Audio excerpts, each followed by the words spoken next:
Go, dog, go. I'm breaking down Brooklyn Nine-Nine episode by episode. Here's 99 Things You Missed in Season 1, Episode 14, The Ebony Falcon. Morning, Scully. How was your weekend? This extra has the same chevrons as Terry in the last episode, meaning he's a sergeant. Kelly and I hit the park, fell asleep watching TV.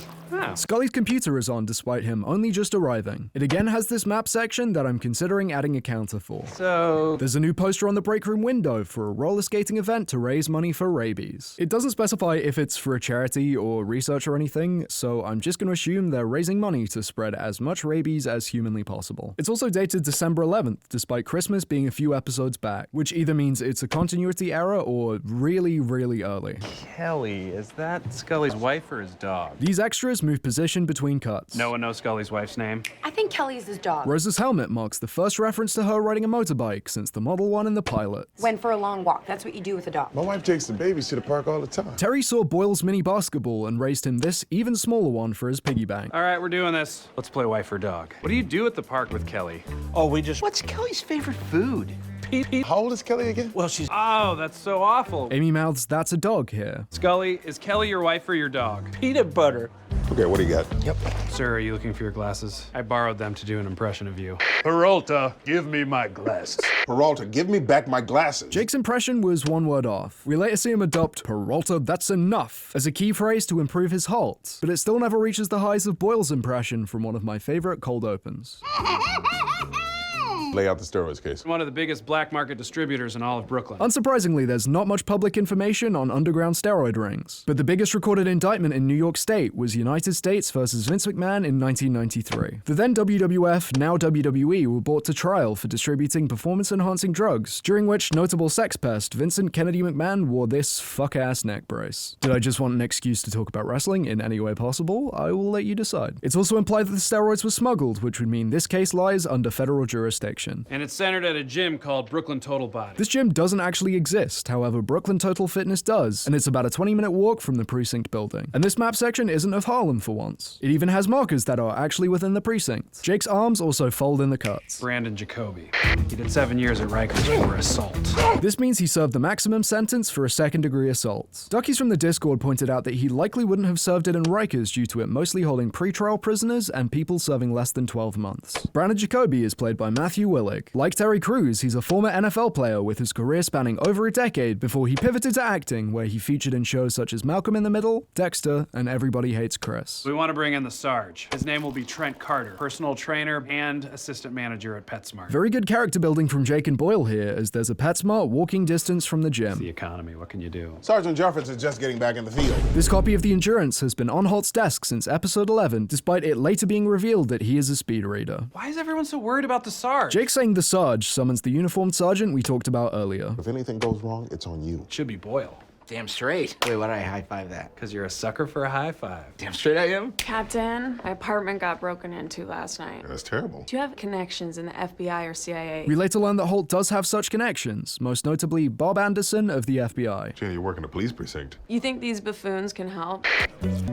Still don't feel anything. Awesome. The thumbtack in Scully's definitely real foot changes shape and color between cuts, and also adds nerve damage to Scully's list of conditions. Could you ask Scully to return my thumbtacks? I already tossed him in the furnace. This likely refers to drug incineration facilities found in most precincts, as standard waste incinerators were outlawed in New York decades ago. Unless it's an actual furnace and the 99 is heated on waste, like Patty's Pub. Burn it up, get a nice smoky smell in here, and let that smoke go into the sky where it turns into stars. The Ebony Falcon soars again. This nickname is a reference to the 1941 movie The Maltese Falcon. Unsurprisingly, Gina is on her phone, but more surprisingly, so is Amy. Let's talk strategy later tonight at my house. The Ebony Falcon needs to read Go, Dog, Go. This, of course, refers to the 1981 children's book. Not only is it my favorite line of this episode, but my mention of it at the end of last episode resulted in this, which actually really made me smile. This establishing shot led me down one hell of a rabbit hole. I ended up watching a 240p copy of the BBC show Lip Service on a Polish website because it actually uses this same establishing shot. It turns out it's stock footage from the Lower East Side of Manhattan, and the interior shots were filmed on stage 10 of the Rockford Studio Center. No signs of forced entry at the door.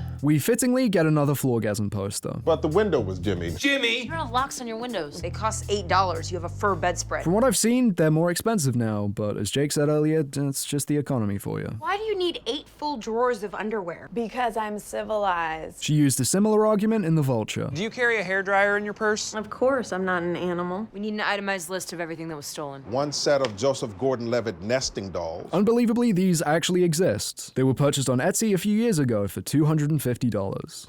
One music box that plays She Works Hard for the Money. Gina has a dream catcher and a Reiki flyer on her fridge, which isn't surprising considering the events of episode 2. Can you estimate the value of everything that was taken? $7. This is once again stock footage. It also appeared in 2002 Spider-Man, right before this very iconic scene. And the timing being this specific feels intentional. The interior shots of Terry's house were shot on stage 10, just like Gina's apartment. Hi, Cagney. Hi, Lacey. The Princess Castle Boyle helped build in episode 3 is here, but with all the police editions facing the wall. Hey, your kids like the same kind of cereal as me. The cereal in question shares its name with one produced by Malta-Meal. They notably repackaged their cereal as Krusty O's to promote the Simpsons movie in 2007, so it wouldn't surprise me if they allowed their brand likeness to be used here. Time for night-night, girls. It's like an enormous, muscular Ellen DeGeneres. Charles again gives us a very poorly aged name drop. Goodbye. Gosh. The funny thing is, this isn't even close to being Terry's best lullaby. Daddy's dead, but his ghost always watching. Jake, where are you? In here. Boyle makes a little snort noise here. It does take a few seasons, but he explains why. Sorry for the weird snort noise I made at the end. It's genetic. Should we get these instead of desks at work? I'm honestly surprised he went for desks and didn't suggest a clubhouse. And while it's not a tent, Rosa briefly does get walls and a ceiling on her desk. We have to get Terry off this case. What? What happens to them if he gets hurt? I'll have to take care of them. Mild spoiler for season 2, but this actually foreshadows Jake becoming the godfather to Ava Jeffords. Or his wife, or other family, or his more mature friends, but interesting point. Boyle's watch is about 2 hours ahead of the time shown before, which is definitely a continuity error, as I doubt it takes Terry that long to tuck in the twins. Why is this just hitting you now? He never takes them around the precinct for some reason. Because of all the guns in danger. Boyle's arms change in the cut after he tells Jake his favorite Radiohead song. No surprises. What are you guys talking about? International taxes and tariffs. I know everybody's worried about me being psychologically, Ready for this? You know what I'm saying? but I promise you I am. Alongside photos of the twins, there's also a cat on the fridge, which is odd considering the Terry Kitties incident. Well, frankly, I'm not so sure that everyone at the gym is going to buy you as a trainer. Do you have a boner somehow? Gotta put this stuffed giraffe between my two girls. In a later episode, Mr. Snuggles has his role filled by the titular Moo. As good as that episode was, it feels like a missed opportunity to call back to this. Here comes Mr. Snuggles. Boyle has this little thermos water bottle thing. It has Daddy's Little Girl on the design, so I'm hoping it belongs to the twins and he's just borrowing it. Okay, thanks. The copy room window has 2 new posters for Tai Chi in the park and a farmer's market. Crime tech report from your apartment came back. Apparently they found a strand of hair belonging to Mario Lopez. Mario Lopez famously played A.C. Slate in Saved by the Bell, and would go on to star in The Lonely Island's Pop Star, Never Stop, Never Stopping, and Brooklyn Nine-Nine, both as himself. What'd they say about the prince? We've hit a wall. Should I buy a handgun? Should I buy a shotgun? Should I buy an Uzi? The first 2 require a formal license to be issued in New York City, but even with that, there is no way to legally purchase an Uzi. We've done all we can. This is how it goes with most B&Es. From what I can tell, this is largely true. Apparently, most burglars are caught after being tailed and caught in the act by police, rather than being tracked down after an individual incident. Let me grab your badge numbers, because I will be filing an official civilian complaint with the captain. While Rosa and Amy obviously have different badge numbers afterwards, they shared 2216 during the pilot. Why did I just receive a complaint about you two? We followed procedure. Procedure is just a fancy word for things. I previously brought up Holt's couch as a favorite chill spot for the cast, but I think this might be the first time we actually see someone sit on it. I'm gonna haunt your dreams. This oddly specific noise also serves as the acronym for the Council of Assistants Gina reveals later. Nah. Both the interior and exterior shots of the gym were filmed at 450 Colleton Street, which we actually saw photos of in Jake's earlier file. You sure you can lift this much weight? 1, and I'm done. That's it. The inside of these plates are completely smooth, giving away that they are in fact fake. Brandon Jacoby should be here soon. I told him Trent would be filling in. Boyle's watch again doesn't match the time shown, both here and in the flashback. Trent will be I'll make contact. Trent is also a Quaker who avoids violence at all costs. There is actually a community of Quakers in Brooklyn with a meeting house in Borum Place. Jacoby is well cast as he towers over a 6'3" Terry Crews at 6 feet and 8 inches. What do you want to start with today? Wait. I'm fairly certain this line was ADR'd in. Wait.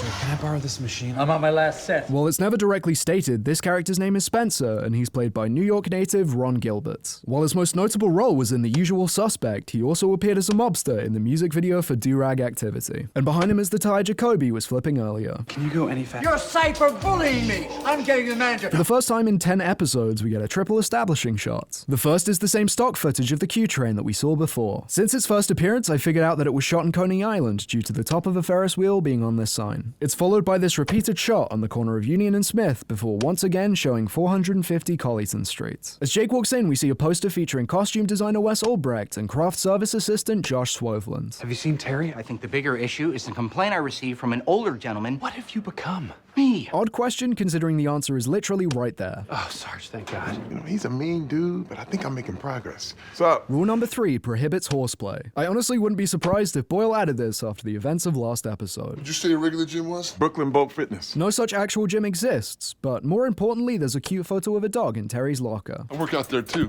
Never heard of any Trent. NYPD, hands on your head! My God, you're gigantic. I doubt it was intentional, but the sign behind Jake is appropriate considering how much he's stepping on Terry's toes. Gina came by my house to go over the case. Between us doing that and her using my bread maker all night, I didn't get much sleep. From what we could see in Thanksgiving, Amy doesn't have a bread maker. I'm not considering this as a continuity error though, as it does seem like something she'd excitedly receive as a Christmas gift. I've hired a private investigator to solve my case. A PI? These guys are hacks. Given her career path in season 8, it's hard to believe that she actually thinks this. How do you know if your husband's a murderer? Leo is played by Eddie Pepitone, who also played Crazy Schmidt in Community and Rigby's dad in Regular Show. While he has the correct area code for Brooklyn, it's followed by 555, which viewers of the series will know means it's not an actual phone number. His website also doesn't exist. I'm just going to assume it was shut down after his arrest, because I doubt you could get away with advertising you can get, quote, nudies of anyone. Leo Spore. You know this guy? Everyone knows him. Out now. Leo's shirt has tucked itself in between cuts. An extra is taking a call at Sidney Brown's desk. Gina has this book I missed last episode, but unfortunately I couldn't find it. If you have any ideas, let me know in the comments, and while you're down there, subscribe if you feel so inclined. It costs you nothing, and it actually helps me out a bunch. You blew our cover, man. It was all the exercise. The blood from my head rushed into my delts. Point to your delts, Jake. Hitchcock is in the background looking eagerly for Jake's delts. What does the Ebony Falcon do? Takes bad guys to jail and bad girls to bed. Except now the Ebony Falcon is monogamous, so his only indulgence is fresh fruit yogurt parfait. How's it going? I think Terry's starting to get to him. I'm not talking. Willick has his surname tattooed on his arm. You talking right now? Boom! Something I will never be able to unsee is this grumpy little face on Terry's grumpy little forehead. It even smiles malevolently when he raises his eyebrows. We gotta solve the case before he does. Come with me, experience the future of cum-based scheduling. Aside from the cucumber water at the front desk, it's probably my greatest cum ever. I wonder if this cucumber water is also For customer only. Charles looks to have copied Jake's poor password management, as he too has it easily visible on a post-it note. The appointments on the calendar are too blurry to make out, but thankfully his client list isn't. It features property master Chris Call, Josh Swoveland from the earlier poster, and producer/character namesake Marshall Boone, as well as, obviously, Jacoby. Rinsink's ID number is 8/9/1965, which I'm guessing is someone in the art department's birthday. And the department is still running Windows XP, despite Windows 7 having released half a decade prior. We should set up a tactical team and hit the gym. I feel a little uncomfortable leaving him out of this. Despite apparently hating therapy, Jake does some textbook positive reframing here. Don't think of it as leaving him out so much as including his babies and having a father. She's scared. Think about how she's been acting.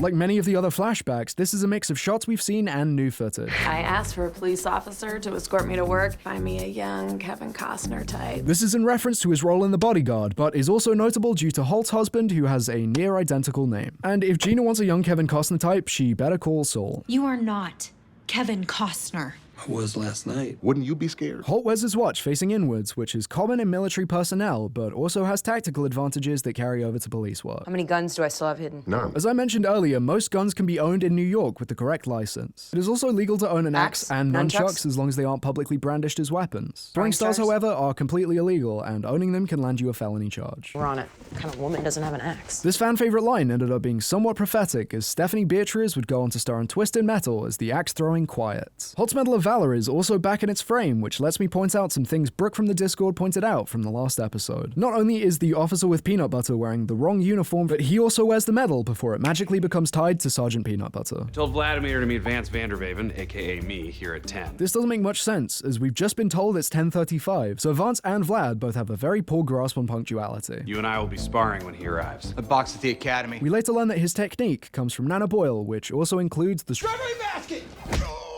Hey, you lied to me. Time to dance. But I should warn you, I took 3 years of tap. This would explain his impeccable form in the last episode. Another triple establishing shot. It is once again stock footage. Why are you cutting me out of the operation? What? That's cool. Ow, my lucky face! In filming this, Terry Crews actually bopped Andy Samberg in his nose. Oh! Whoa, I tipped him. Sorry. You could be any vacation. Oh! If you could be any vacation, what would you be? I was worried. Worried about what? Your daughter's growing up without a dad. I know what that's like, and it sucks. 30 minutes until the bogies arrive. I love it when you say bogeys. This term is rooted in 19th century folklore of the boogeyman. It was adapted to mean a potentially hostile unknown presence in reference to blips on a military radar. For the record, I'd be late trip. We see such a vacation in season 8. You best friend of Ethan? Despite it being toppled earlier, Boyle has gone to the effort of rebuilding his water bottle pyramid. I'll be right there. You gonna let me do this, man? What choice do I have? You hit me in the arm so hard they no longer work. I've seen people call this a continuity error, as Terry aimed exclusively for his head and not his arms. But I'm not going to count it, as they likely sparred for real while they were waiting. Have a fun steroid deal, Sergeant. You're a weird guy, Jake. Yeah, he's the Ebony antelope now. Brave enough to drink at the lake, wise enough to run from the lions. This is true. They often do so during the day and in herds to avoid when predators such as lions are most active. We get yet another establishing shot with an actual uniformed officer. How did Sergeant Jeffords do? You'll be happy to know that he punched me in the face several times. A special thank you to Asha Shasha Shah, Life Unfiltered 6969, Valerie Bouts, Marvin, Wild Goose, Ryan, and QWERTY. I'll see you in 2 weeks' time for the return of the Vulture. Not a doctor. Hooray!